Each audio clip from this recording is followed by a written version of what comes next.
Hey, Frontline fans, welcome back to Comic Frontline and Fans. Yes, you're back with me, Mike Spider Slayer, getting ready to do that all-important comic book review. So, yes, you, the fans, can make a decision on what comic books to buy. And today, guys, we're talking about Image's Invincible. That's right, issue number 122. Pretty cool cover here as you get to see Baby and Adam Eve and Mark having a picnic, and then all of a sudden it's interrupted by some crazy creature.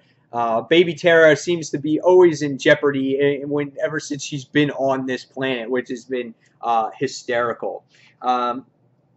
This book is written by Robert Kirkman, and the artwork is done by Ryan Ottley. Artwork is always consistent. There's great action scenes. The colors are very vibrant in here, and the colors are done by Jean Francois Ballou, and also Cliff Rathburn is the inker on this book as well, who also does the Walking Dead. So you get to see the creative team is very similar in this issue.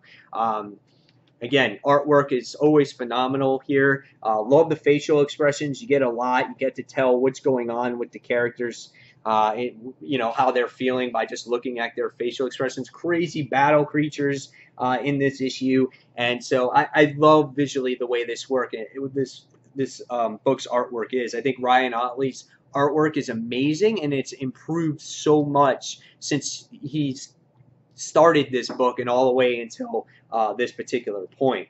All right, so what was this story about this time around, and then what did I think of the book?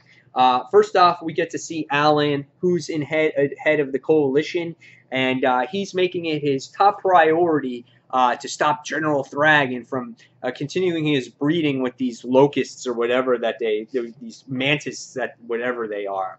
And in this issue, we wind up seeing Alan trying to, do double duty as being Mark's best buddy, because he's the one that recruited him to this planet.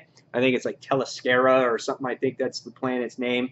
And what happens is every time he gives him an idea of what to do with Adam, Eve, and Tara and the baby and whatnot, it's just funny because everything goes wrong. There's always aliens. There's people barfing on each other. There's this crazy weird food. There's always something going on in this, and it's just like Alan holds himself responsible. He's like, oh, I'm sorry, and then he's like, oh, hey, he's like, why don't we come to the show tonight? There's these vibrations, there's these fireworks and everything else. And he's trying to make up from it. And he's like, oh, yeah. Mark's like, okay, that's cool. We'll go there, So it's really funny. So they wind up going to this party and whatnot. And you get to see Oliver's girlfriend in this issue once again. And this book is so great because it just makes me laugh. And Ollie's girlfriend just sits there and it's just like, and then she's like this bug-like creature, and she's like, hi, and Mark's just like, hello, and it's like, you can see it in his face. He's like, I just can't get used to you being my brother's girlfriend. It's just so awkward for him to see that. So everything started off okay. We get to see, General Thrag in the issue briefly about how their kids are being raised and things like that. And after a while, when our group goes back to the, when we go back to the party, Tara is crying. She wants to go home. Again, Alan is just like, oh, I'm so sorry. We should do something else. So he's always messing up. The good thing about this issue, too, is we get to see still that family dynamic. Even though Mark is not at home at Earth with his family, like his mother and father, he's still here with his obviously his wife, his daughter, and now he's here with his brother. And it was cool to see him team up with his brother, trying to take on maybe like a minor crime thing. And then all of a sudden this Ranax comes out. That's what the name of this creature is. And you would think it's a Pokemon because all it says all the time is Ranax, Ranax, and it's just so funny. And you get to see Mark and Oliver do battle against this creature, and it was a hard-fought battle, and they prevailed. And there's some good comedic moments in here with Ollie and Mark at the end of this issue when it has to do with that creature being extinct. It was just so funny. And another really good character moment in here was Adam Eve, and she's just like, she finally puts Tara to sleep, and all of a sudden this weird creature just comes out of nowhere and just like barfs all barfs all over her, and then she just barfs the other side of her, like barfs all over her too, and she's just like, I hate this stupid planet. And it's just like, you can see that it's just getting on her, you know, it's wearing her down. Um, this book is so great. It's so fun. And by the time you get to the end of this issue, we find out that there's a spotting on General Thrag, and hopefully they can keep their cover. But at the end of the issue, that's just definitely not the case here. He spots him, and he's trying to continue his breeding with his new Vulturemite army here. So, what did I think about this issue? Obviously, based off of my reactions while I was recapping it with you, it's a great issue. It's a great series. And we've talked about this on Frontline Live many times.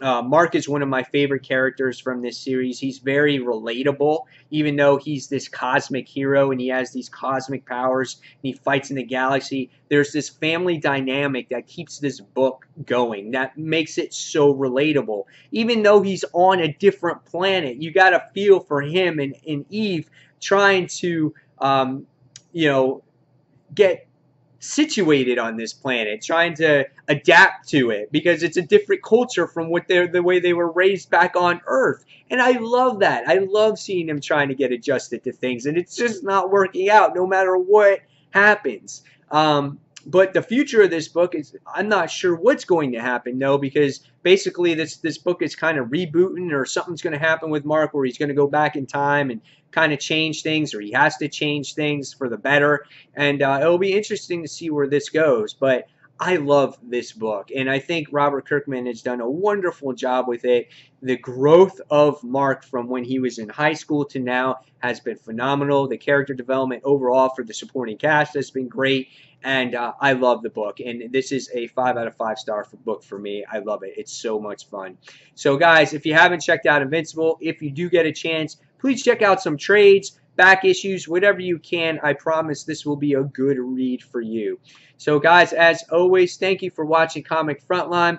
Till then, guys, don't forget to check out Comic Frontline live every Tuesday night, 9:30 p.m. Eastern Standard Time, where we talk about our favorite comics of the week and the industry news. You can also check out those episodes on iTunes as well. It's free. It doesn't cost you anything, and you can listen to it whenever you want.